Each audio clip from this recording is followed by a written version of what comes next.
I feel in the face of all the problems in the world impotent, and why I somehow cannot manage to transform I.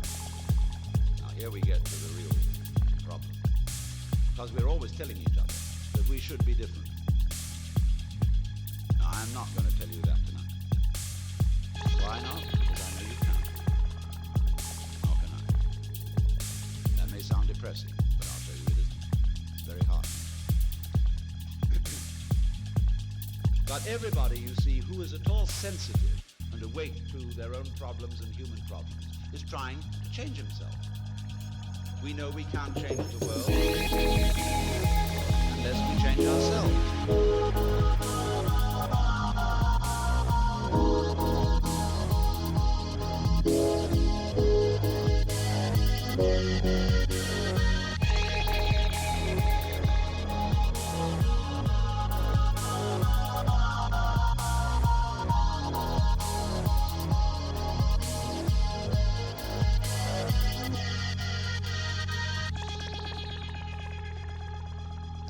So when we are aware of the ego I, we are aware of this chronic tension inside ourselves. And that's not us. It's a futile tension. So when we get the illusion, the image of ourselves,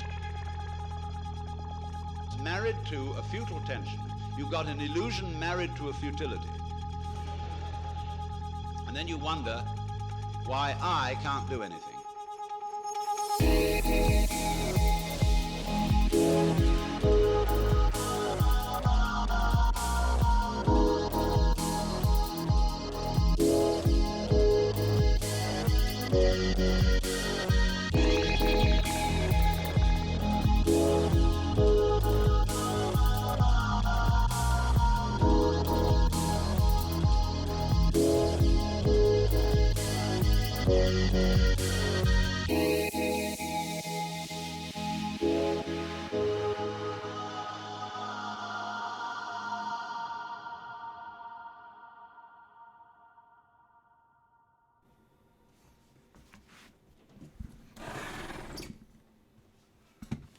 Well, let's do it. Good morning. I have everything set up. Everything's good. You can see me. You can hear me. I think so. Let's record this trading view idea. Okay.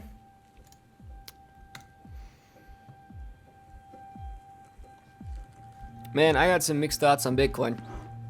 And as the bias appears to be bullish across the board, right beneath this huge bearish order block, you know, this entire price range that Bitcoin is sitting right below. Yeah, I don't think that's going to break. I think Bitfinex is going to artificially raise the price for their one last hurrah before announcing their insolvency. And really, I'm just in a couple low leverage shorts, waiting for all these mean reversion conditions we've stacked up on the 1 hour chart to actually complete. Right? Because we have a 160 period mean reversion, which we'll draw out now. 160 and 1050. Beautiful. Nice. So we are obliged to retrace to this mean here. And of course, if we make a lower low in this range, well, then it just implies full mean reversion down to 3,500. To anyone who's saying that a bull run is liable to start at this time, if you really believe that we can get a bullish price move off of this castle built of sand, if you will, pillars of sand, if you want to go for a Coldplay reference, but it is just increasingly unconvincing as we have decreasing volume, increasing price, right above a bearish order block, or right below a bearish order block, excuse me. And, well, we've implied lateral trading too, based on our overexpanded distributions. And good God, even our volatility overhead for the longest overexpended period for the 4 hour chart still hasn't evaporated, which still implies lateral trading as defined by that period, which with a little bit of math is, again, 1050 on the 1 hour. So, with this in mind, How's everybody else looking at this? Probably have this breakout pattern. Actually, I'll be honest. If you want to like use breakout patterns for this, probably would have to go for the ascending triangle.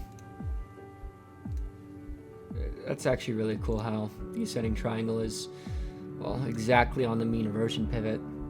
But guess where everyone's stop loss was? Well, below this line right here, which activated the mean reversion condition, and now we're getting this odd low volume price trickle to the upside while maintaining mean reversion conditions.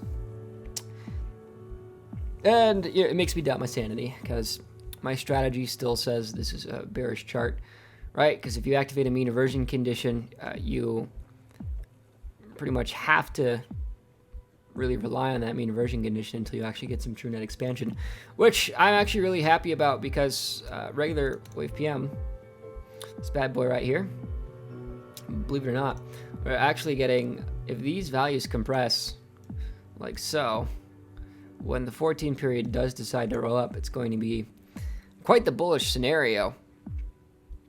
Really. I just said bullish scenario, didn't I? I'm sorry. I'm in a very trendy scenario. Trending scenario. Goodness. Right, wave PM doesn't actually imply direction at all. What I'm actually looking for is which way the CCI is weighted when this relatively compressed set of bands here actually choose to expand in the same direction. And so hopefully, it's going to require a little force to actually commit to one direction or another. Well, we'll know the commitment when we see it. If this has all become too high risk for you, and you keep on having to move your stop loss up, that's fine, man. Just lower your leverage, reduce your position size, and if it's too dangerous for you, I'd recommend doing the following, right? Because right now the risk profile is getting a little dicey, because the mean reversion condition, despite being active, while the slope of probability of volatility continues upping pivots for actually invalidating the condition, right? So like if we're on the 1 hour chart and we were at this location, like I'm just going to draw the line of probability of volatility for the mean reversion condition. If current price happened here, it would have invalidated the mean reversion condition. But because the slope of probability of volatility still sustains upward, right, the relative distance from the mean reversion condition and current price, well, it doesn't invalidate it, because it's still in a tolerable distance to still consider the mean reversion active. And that's the number one downside of my strategy. If you attempt positions with probability volatility being converse to the direction of the mean reversion, which is about 90% of the trades, your profit ratio will slowly degrade into even like a negative profit ratio. Like currently, if we were to enter here, our profit ratio would start out as a 6% upside and a 14% downside, so over a 2-to-1 profit ratio. But now the means traveled upward, so now we only have a less than a 6% upside, and our downside is poking around 12%. So it turned from a 2-to-1 to like a 0.5-to-1, and you can understand the problem with that, right? Even if the mean reversion conditions hit 95% of the time historically, I've actually lost money on winning trades, right, where the condition still fulfills, but the mean manages to travel up above the actual mean reversion pivot. And this is a symptom of the trading strategy itself. Right? The point of the trading strategy is to pick at the scraps of institutional investors' macro level order flow and trend. Okay? And I know that's a mouthful, but just bear with me. If you have, I don't think I'm going to go to the force analogy right now, but if you're pushing something, a snowball, okay, we're getting to the force analogy apparently. You're pushing a snowball and it gets larger and larger and larger, right? right? Because as you push it, it gathers more snow, and eventually it's going to become too heavy for you to push by yourself. You have one of two options. Come back to the snowball in a week, where it's melted in the sun and a fraction of its previous size, or recruit more people to help you push the snowball, right? So your two ways of returning the snowball to a state of being pushable is to A, leave it alone, or B, apply more force. And that's exactly why trends exhaust themselves and why flags form. When you have the formation of a bear flag, it's because an institutional investor or a market maker simply doesn't consider the amount of required force to continue increasing the snowball's size would outweigh the potential profit, right? And this can be measured through the expansion or compression of a distribution, of any distributional period. Like, there are an infinite number of snowballs surrounding price. Of course, that's limited by the number of candles you actually have, but goodness gracious. It's really fun to think about market in terms of force. Anyway.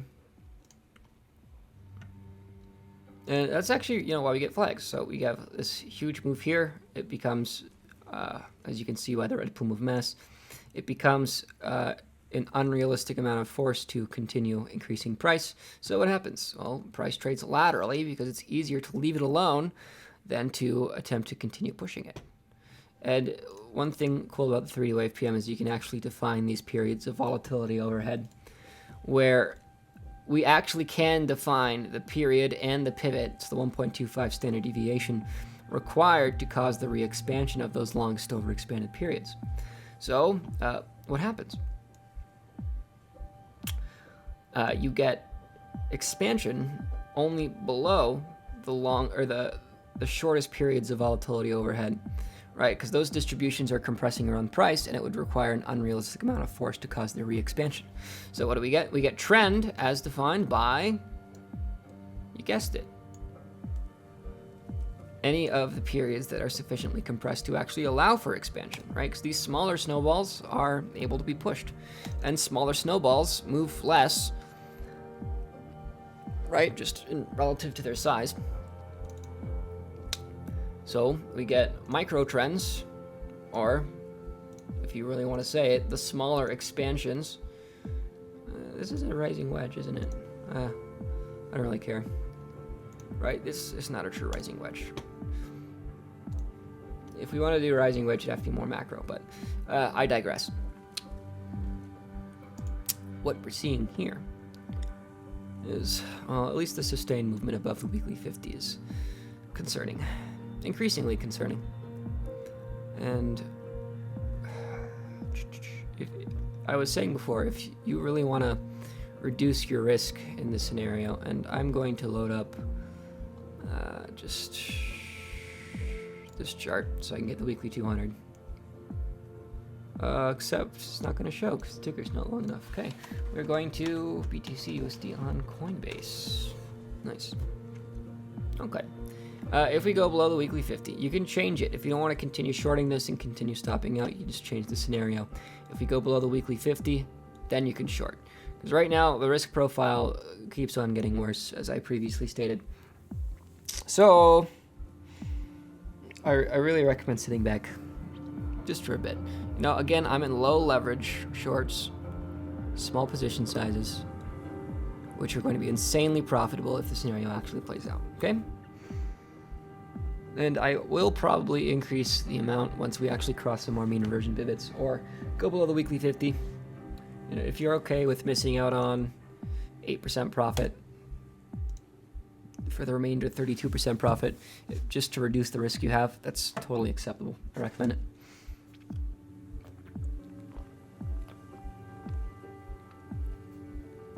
Calories. Okay. That's really all I have to say about Bitcoin. I'm going to take a quick look at Litecoin as well, because I'm short on Litecoin. I've got a big old short, and I'm very happy about it. Let's pull it up. Why not? KMD is doing really well. Man, we just started KMD last night. I think I also miscolored the take profit lines, but Yeah, we're really close to the first take profit, the weekly 200 moving average. Or, sorry, 6-hour 200 moving average. Speaking of Litecoin, we can reasonably expect at least a 20% drop and maybe a 50% drop. Because we've activated that long-term mean reversion condition. Oh my god. This is shaping up to my most profitable trade of the year so far, if it actually hits my final targets. So right now, I am 30% in profit, and, well, getting close to 150% in profit. That's going to be a treasure, let me tell you. What actually annoys me is I reduced half of my position size after 3% because I was over leveraged. That's actually going to, like, wipe out. If I had chose to keep it open, I would have made an extra couple grand. But again, I digress. The trend is down. I'm very excited. And it is important to note here on...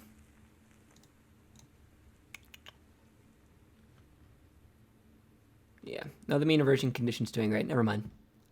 It's bearish. Trend continuation is liable. And I'm also going to check Ethereum, because to my understanding, that's in an active downtrend as well. I missed my short entry on the CCI roll down. We're actually going to take a look what that looks like. And return these to manual periods. Okay. You know, I got tricked on this one. Because, no? Okay. No, it's my own fault. I didn't wait for candle closes. So, with quad CCI, you don't expect the price to trend above the top edge of the 50 pin. And, you know, in retrospect, as I look at the CCI with the candle closes, the only condition that invalidates quad CCI roll is if the 50 goes above the positive 100 period. Technically, it didn't, despite, you know, having this 4% wick. And since I would have shorted this and would have been on leverage, and I didn't catch it until around this candle, I would have needed a 7% stop loss, and it just wouldn't have been profitable anymore. So unfortunately, we are getting trend continuation on Ethereum, and I do expect lower lows. There's just no safe way to enter the trade. Okay, and then I'm gonna look at another chart. I'm gonna choose it at random. Link. Hey, you know, I said Link was actually approaching a mean reversion pivot. I'll point it out to you. I think I need to do the 6-hour just so we can get a more lower resolution mass reading. There we go. Because that actually helped cleans it up at the small price of a marginally less accurate reading. And it looks like 300. I should have an alert on Link. I'm not sure why it's not triggering. Oh, it's because I'm actually waiting for the CCI roll up to end of this trade. That's right. So we're just going to have the 300 active. And we need to switch this to custom again. God damn. Okay. Well, lateral trading is defined by the longest overexpanded period. Now that would have been good. So instead of the CCI roll, apparently it actually just decided to respect the pivots themselves. And that would have been 18% on that trade. That's a bummer. Right, price will touch that mean, and it will be contained to these pivots here, right? And if everyone can come up with an abbreviation for lateral trading as defined by the longest overexpanded period, you will probably save years of my life, because the number of times I've said that phrase is getting ridiculous. And pretty much every other coin in the market is on an active downtrend except KMD, which is in a very strong active mean reversion condition, and I'm happy I stumbled across it. I'm just going to type in the ticker because screw it. KMD BTC. Oh, baby. Except it's touching the weekly 50, though I don't expect it to provide resistance. It usually doesn't on altcoins. Okay, so... yeah, that's okay. Right, 6 daily? I think I was doing it on the daily. It was the 4 hour. Oh well. Oh, it was the wave PM cross.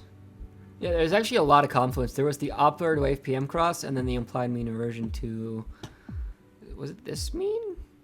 170? And I think it was higher. I just don't, okay, I know how to do it. It's right here. 70 period.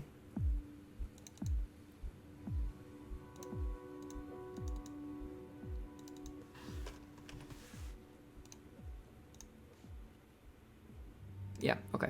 So KMD has 20% upside from entry. And what's really nice about this chart is we had the net expansion where we had relative. What's really nice is, oh God, that makes so much sense. Why didn't I've never thought to verbalize this. Huh. You know, I always took to describing bear flags through volatility theory, but I never took the time to actually point out why falling wedges happen the way they do. So, have you ever noticed that whenever you see a significant falling wedge, like, oh, let's just roughly, I don't really care about how it actually looks, like that.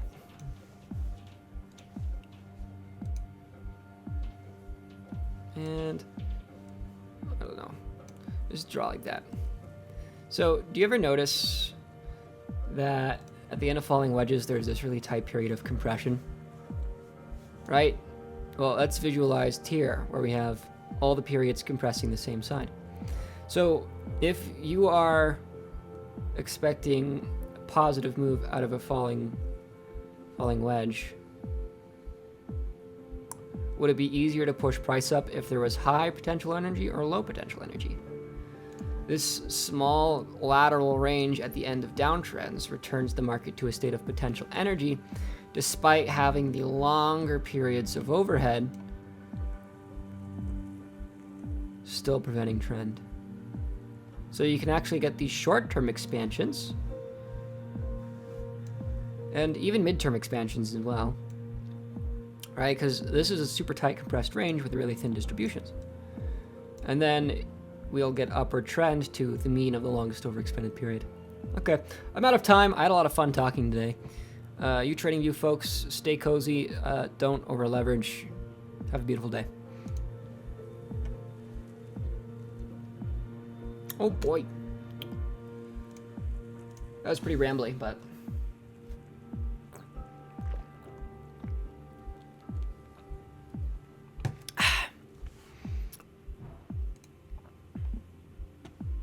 road to 23 million. Let's go talk with this guy's TradingView ideas. Hopefully you're okay. 2 hours ago, we're good. Okay. Looks like we got Elliott waves, breakouts, and Fibonacci retracements. He broke out of the channels from last year. Broken out of the channel. It's funny. Come on, dude.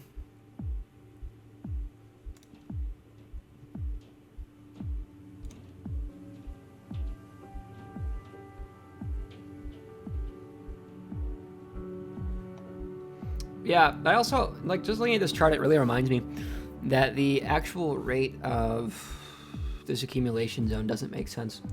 And I want to talk about that too. I wish I could make my TradingView ideas even longer. Like, my God, I just have so much to talk about.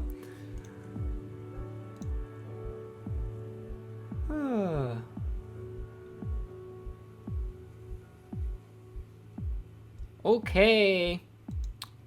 Ooh, looks like we got some solid comments. Let's go through this. Can Bitcoin get a significant bull run like the last one where the weekly 200 wave PM period not moves under the 0.4 value before? Weekly 200. That's actually a weird question. Let's check it out.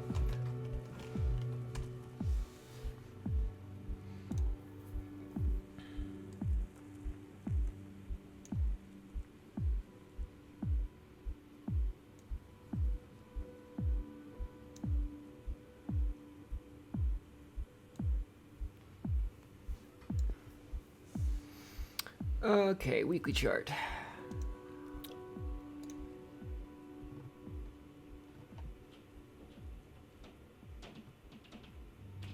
Okay. Cool question. I'm going to show you something. We're going to return these to static values.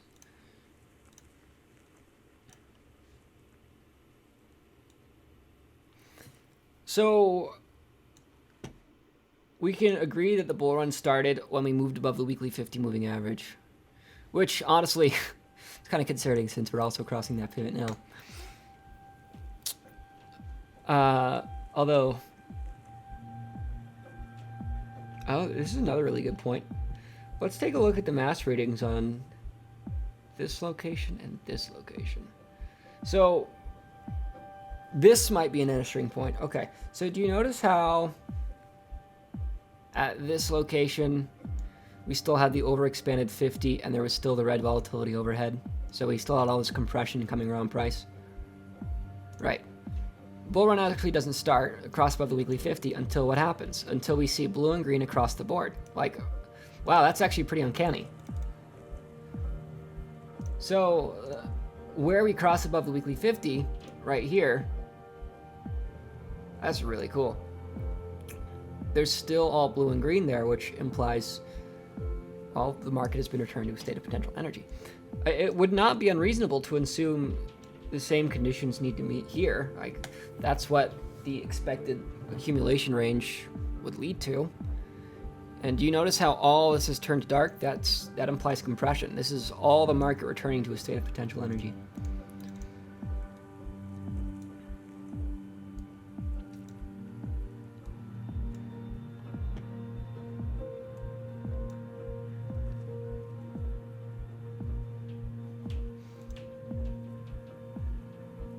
Wow, that's really cool. Okay.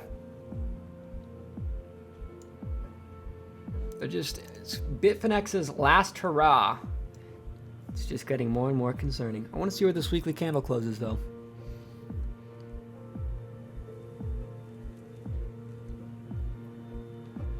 Okay. Just concerning institutional benchmarks. We tested below the weekly 50 for 3 weeks in the bull trend. Like, okay, let's zoom in on this just so you guys can get a good perspective on what I'm talking about here. So right here on the weekly 50, we have wicks below for 3 entire weeks.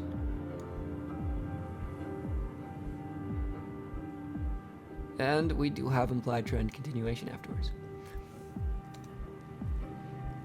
You know, institutional benchmarks aren't hard pivots. They're softer pivots because when you're on a macro level time frame, you don't really care about whether or not you have overexpansions on shorter time frames. And you have a lot of massive conflicting order flow. And that's why you get these really high price volatility pivots. Okay, questions. You're the Bomb says, Dad Shark's trading history is fabricated. 90% of his failed trades aren't included. Nice. Name calling, negligence. Nice. Okay.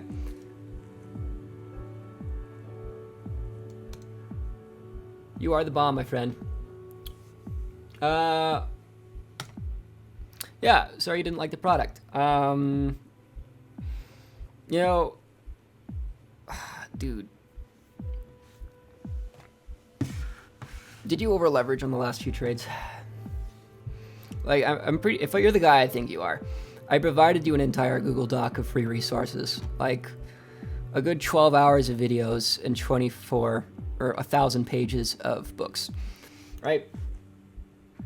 If you're welcome to complain after you complete that, but hey, man, to each their own. I wish you luck out there. Stay safe. Oh. Also, concerning the spreadsheet, it is not fabricated, but it is exaggerated, and I do want to touch up on that.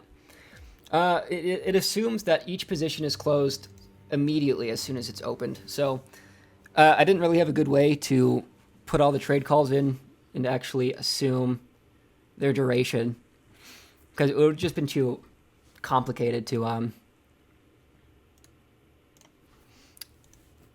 figure out exactly when the trade was closed, especially for multiple targets. And I just did a flat 20% of your portfolio as each position, which is aggressive. So it scales a little bit exponentially higher than it should. That's totally fine. All right, I can even just reduce this value to 10. Actually, I'll do 5, just so it's a bit more realistic. I'm gonna guess it's around 5 to 10%. We can just drag that value down all the way to the bottom. I do need to update the spreadsheet this month. But yeah. Even if you're only using 5% of your portfolio on each trade, which assumes maybe you use 10% and then the positions scale out evenly, but yeah, you still would have doubled your money. It's been a good year. Okay.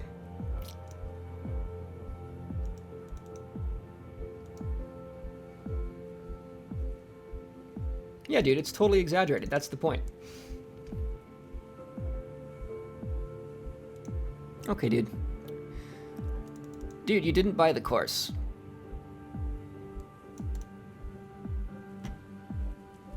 I checked your email and your username, and there was not a single order in the store history. You didn't spend any money. Okay. See you, dude.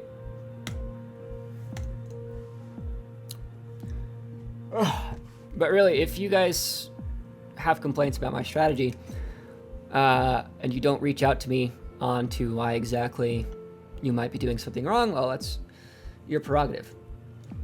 Like, one of my students, Penn, you're probably going to watch this, but goddamn, dude, you asked more questions than anybody who ever took the lessons, and I've been happy to answer all your questions, Ben. Like, dude, the number of times I've had to correct you. Yeah, taking the lessons is one thing, but when you buy the lessons, guys, come on, ask me questions. I'm happy to walk you through anything you might not understand. And if you take the lessons, you don't understand it, and that's kind of where you stop, well, okay. It's your prerogative. Okay, start asking me about altcoins. Did I close it? I did.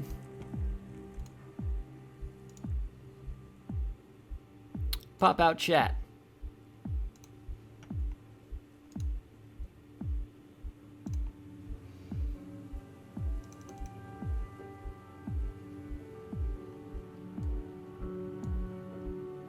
Ask me about altcoins. I already did Ethereum. I did Litecoin. Did KMD. Both look really strong. Simple Rick says, be specific. Yeah, man. Trades can't... Oh, it's too late now. Ooh, Greg Meskin says, I have to say I took the course and I believe there is so much to digest. Took me at least 2-3 times on some of the videos. Cat with Chart says, trolling here is new. I guess we've grown large enough to start attracting some. Hooray! It's all part of the game, dude. You are responsible for your own risk management. I'll be honest, I don't actually really teach risk management in the course. I just briefly say only use 10% or 20% of your portfolio with each trade, and don't risk more than a 1% drawdown of your portfolio on any one trade. Of your remaining portfolio. That's like one of the biggest risk management tips I can recommend. It's going to require a lot of patience, but you will never liquidate your account. You'll never trade your account down to zero if you only risk 1% of your remaining account on the stop loss, right? So let's say you're using 50% of your portfolio in a position size. All right, that means you're going to use no more than a 2% stop loss. If you have 25% of your portfolio as your position size, that means you can use no more than a 4% stop loss, and so on, right? You just want to make sure that it all balances out so you never have too large of a drawdown. And also, this one took me a while to learn. Don't have too many of the same altcoin positions going in the same direction, right?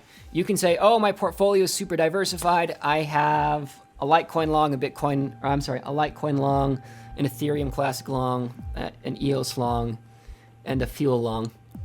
Okay? Every single one of those are red today. Why? Because Bitcoin did a loop-de-loop. Yeah, you just got to be super careful.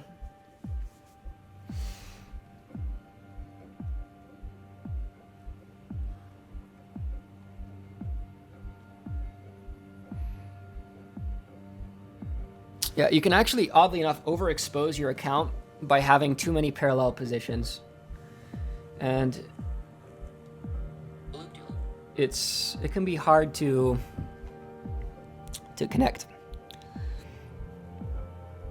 Account with Charts recommends maybe a shorter video on risk management. Free lesson might be a good idea. Yeah, dude, I'd be happy to. Greg Meskin says, agreed, a P&L ratio to evaluate risk size would be cool too. Totally. I think I have a current drop down or actually, it would really be cool if somebody made a calculator. I just had a cool idea, so let's type this out. Okay, so the input would be current portfolio size. And then it would just have a static max drawdown of 1%, right? And then you would enter the position size you're entering, and then it would tell you what stop loss to use.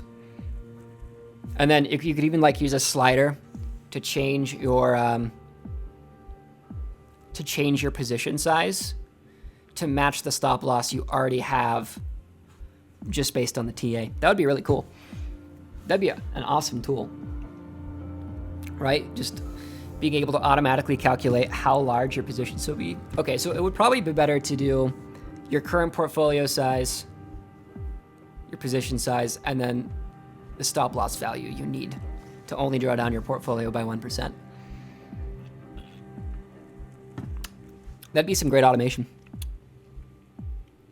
How much of my portfolio is in a trade at any given time?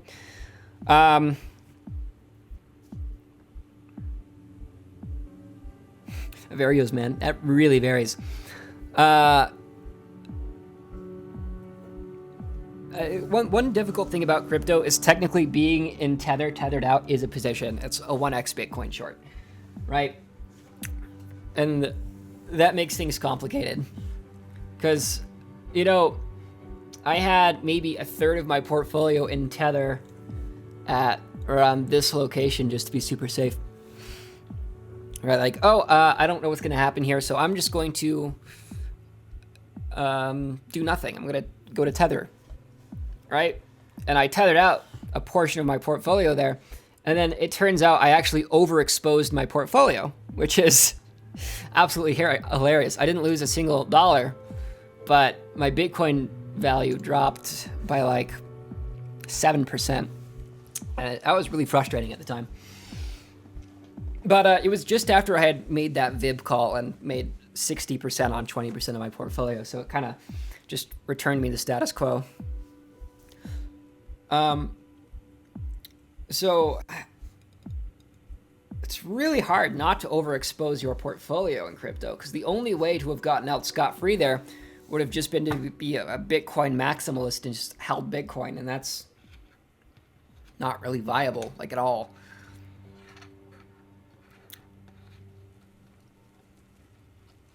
Right? If you don't know what's going to happen, should you hold Tether or should you hold Bitcoin? And like, it's hard. It's really hard to actually define because you have to consider two positions. Do you want to try to maximize your USD value or your Bitcoin value? And well, if you try to maximize your Bitcoin value instead of USD value, this drop here, that would have absolutely screwed you. Sure, your Bitcoin value would have remained the same, but you'd have lost half your USD value. And then here, it would have been the opposite, right? So when you have these huge moves, it's really hard to prepare them without using like a stop market buy on Bitcoin. And that's stupid considering how wiki it is. I use Tether interchangeably with just anything that holds a USD value. I'm not actually holding Tether. I'm actually holding PAX. But yeah, thanks, Curva. You said I'm not in Tether anymore. You said some other stablecoin. That's correct. But man, is it difficult not to overexpose yourself in crypto. Like the USD value of my portfolio has changed by maybe 2% in the last month.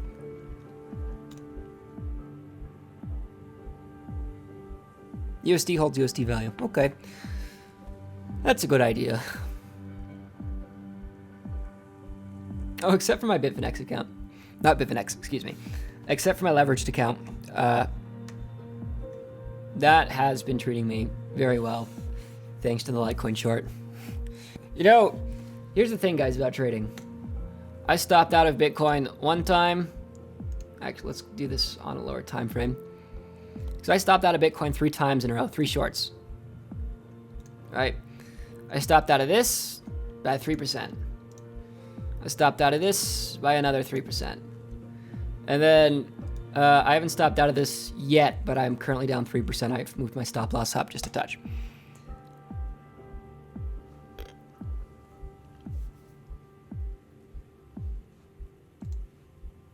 But the point is, just a single Litecoin short, like the 3 losses that I took there, this bad boy, well, you can see significance here, right? I have made twice as much from one position than I lost with 3 positions. It's the beauty of Bitcoin trading. So, man, I'm just so happy with the chart, especially with the long-term mean reversion condition active. It's just insane, right? Because the mean reversion's to the 200, and I have it set to 200. So as soon as we entered this band, it was implied we'd revert down to this mean.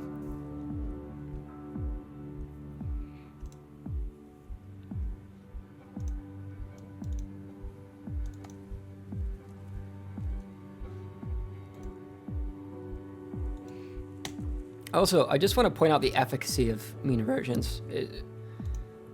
Honestly, it's quite honestly unparalleled. Just the accuracy of the mean reversion conditions. We're going to load up,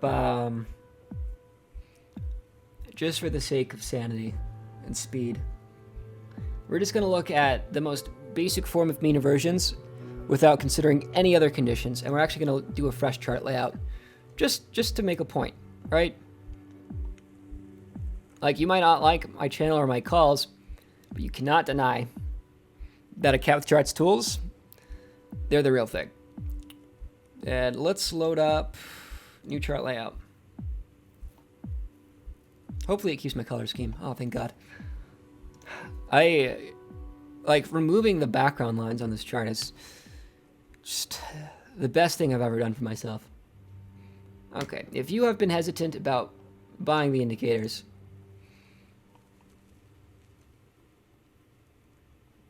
I'm going to show you something special, okay?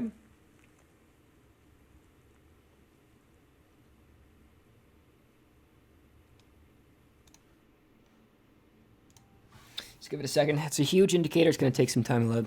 Also, I would like you to ask more about altcoins, please. I want to hear what you got for me.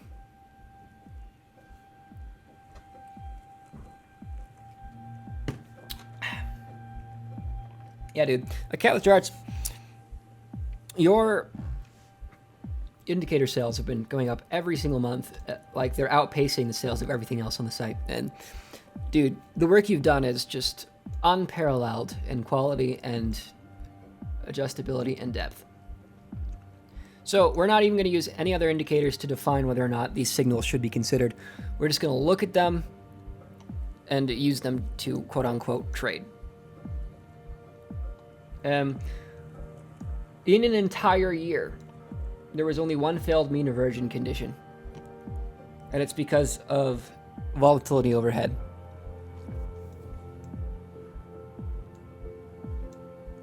Okay? Every time price enters the blue band, it goes to the pink mean. This here is the one failed example. This failed, and I'll actually show you why it failed on this chart. Am I on the daily or the 4 hour? I'm on the 4 hour. Okay. I'll point out why it fails, and then we can just rapid fire go through the rest of them.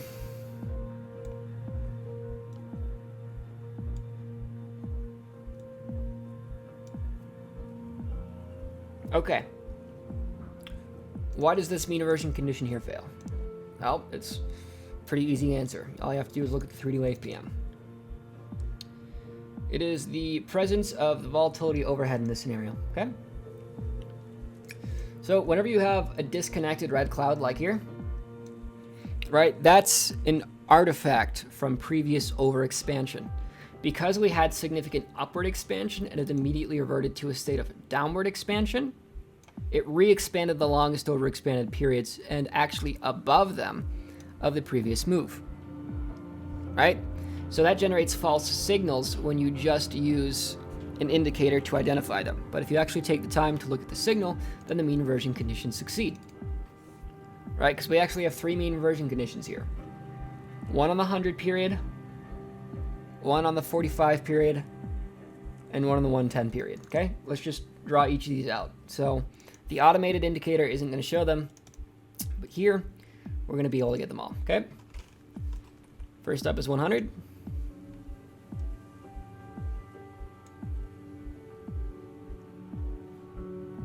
Beautiful. Here, longest overexpanded period is 100. Price reverts exactly to the 100 mean before trend continuation. Okay, next up is the 40. Oh, hold on. Set to 50. It's my bad. There we go.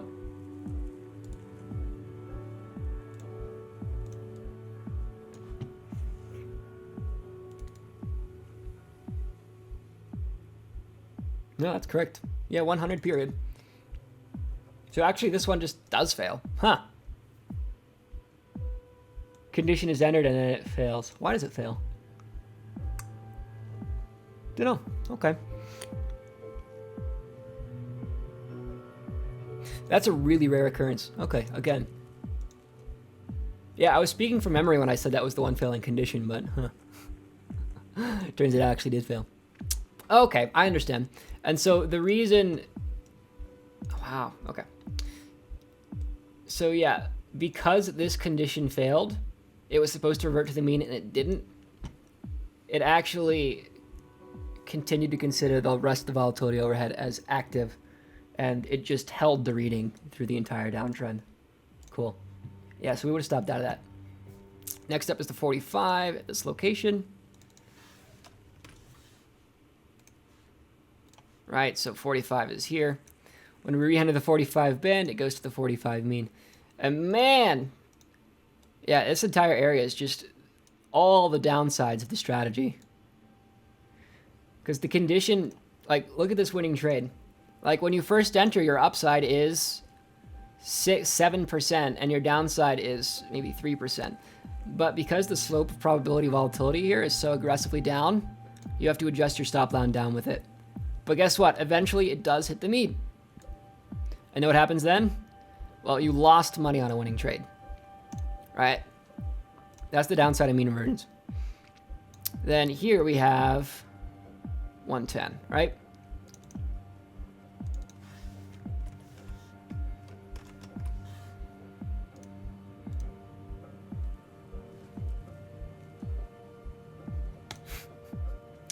It's just brutal. Where the condition activates and it doesn't fail, but it eventually hits the mean, and you don't make any profit. So these 3 trades in a row are the failed mean reversions of the bunch. And I am more than happy to show you the worst part of mean reversion history in the last year. It's just this section.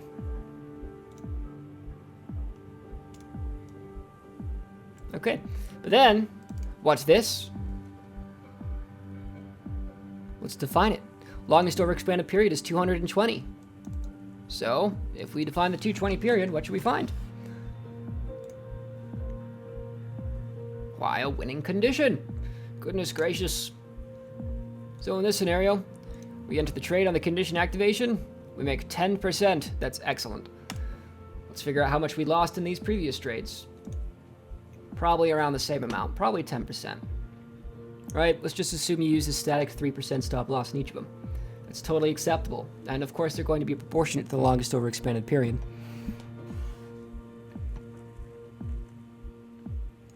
But point is, profit ratios matter.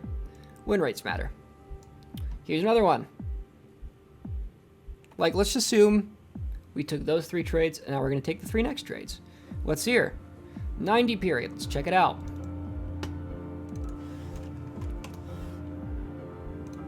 I wish hitting enter would actually, use the OK button. And interestingly enough, it's this uptrend didn't generate any mass. It's this downward move that generates the mass. And then it's this mean reversion pivot which activates, which implies reversion to this mean. And lo and behold, it succeeds. Okay, now that we've gone over the losers, let's take a look at the winners. Which essentially is the rest of the chart.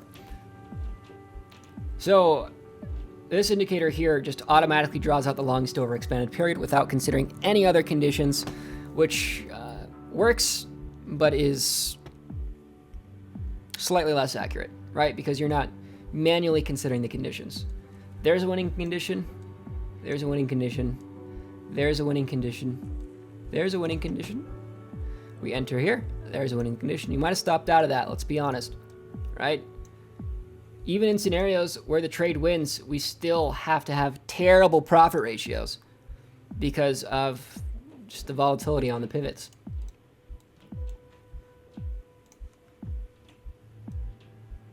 There's a winning condition. There's a winning condition. Goodness gracious. There's a winner. There's a winner. There's a winner. There's a winner. There's a winner. Goodness gracious. How many trades did we just win in a row? And then when the mean turns orange, that actually means that the period tracked is too overexpanded to be considered. So we would actually have to manually do this one, but I will tell you. Well, the mean reversion did complete. Here's another one. We enter the price, we revert to the mean, and now we're actually in a state of upward expansion. It's beautiful. Above the 600 period, which is pretty significant. Want to try again on the 1 hour? Let's do it.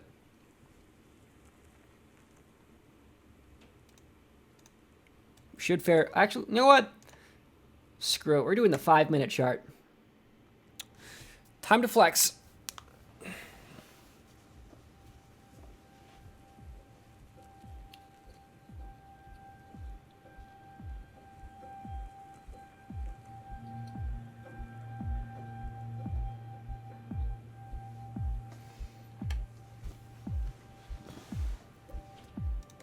Okay. We're just going to go back in history. Okay, let's assume this. Let's assume you do a double or nothing trade with 1 penny. If you double or nothing a penny 30 times in a row, you make over $1 million. So let's just assume these are double or nothing trades, okay? 1, 2, 3. And then I'm going to have to explain to myself why I haven't tried this. It's a good question. I'm actually gonna try it. I'm gonna do the double or nothing strategy with like $100 portfolio next week. It's gonna be great. 1, 2, 3, 4. I just barely missed the mean. 6, 7. Let's really zoom in on this bad boy, because we still have mean reversion conditions here. 8, 9, 10, 11. Orange mean means we don't use it, so we skip this section.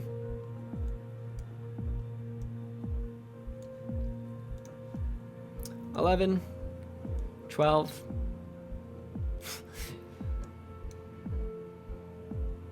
13, 14. And you might be wondering why sometimes after the mean reversion condition completes, but it doesn't follow through. It's because wicks are currently not set to close out the indicator's mean reversion condition. I don't remember the count. Was 14? I'll say 13. 13, 14, 15, 16. You would have stopped out of this. Look at this. Where the condition completes, but it's a losing trade. It's just obscene. This is one of the beautiful things where people, like, the mean reversion condition's active, and then people try to force price the other way. Like, that's the largest volume candle that we see here. But why doesn't it complete? Well, it's because it would have required too much force to continue pushing price. Ah, look at here. There's another one.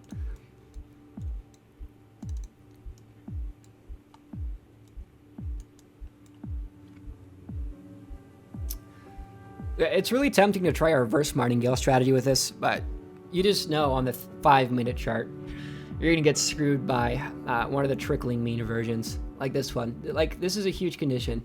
You probably would have tried to enter here, and then you would have stopped out, and that's your win streak gone. Which, again, is why you use proper risk management. And then here, you enter. Price trades laterally as defined by the longest overexpanded period. And then it completes, but you make no money while risking significant downside. Again, it's completed, but what happens? Price goes up 0.5%, and then you only end up making 0.2%. Right? We've discovered something that works 90% of the time. You just have to put up a lot of upfront risk. Winning condition, winning condition. But the point is, guys, you lose less when you lose than you make when you win. Winning condition, winning condition, winning condition.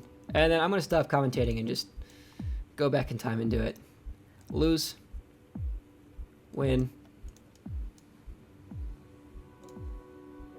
I don't know which way this expanded from. I can't tell. I have no idea what's happening there. You see how it's too small. And I don't have 3D Wave PM to load up to figure it out. Right? I don't know which side caused the expansion, the upside or the downside, so I can't tell which way it's reverting. Right? Because I'm just using a single indicator here. This is nice. You enter the band, you revert to the mean. End of the band, boom, boom, boom. That's weird.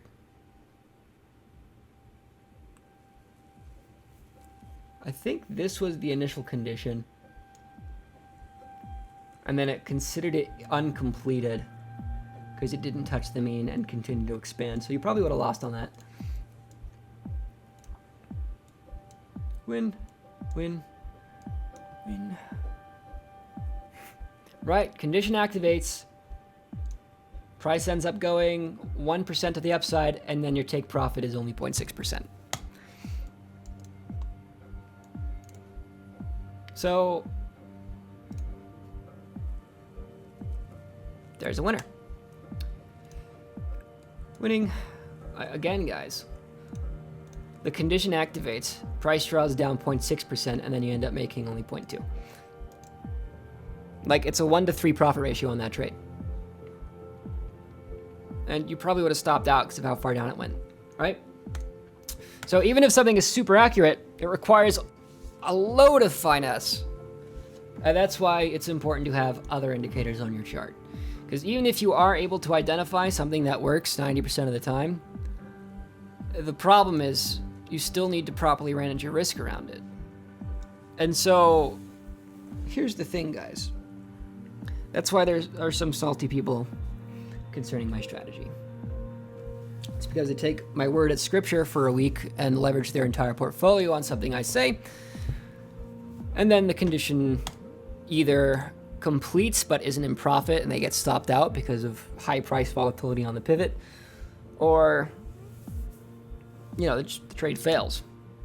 Like, my word's not scripture, guys. I'm only human. I'm only using the tools that make me slightly above better than average. So with that in mind, I really much do recommend being safe, using good risk management. Price is up. Hold on.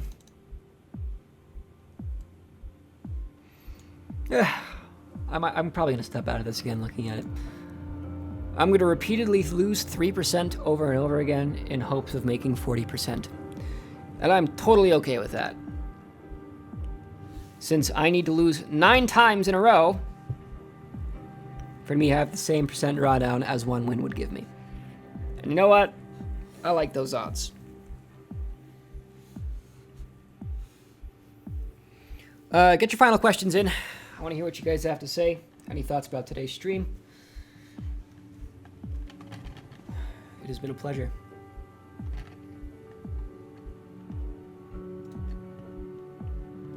I'll switch this to 10% today. You know, I could adjust position size based on stop losses to assume only 1% drawdown in each position, which would be pretty cool.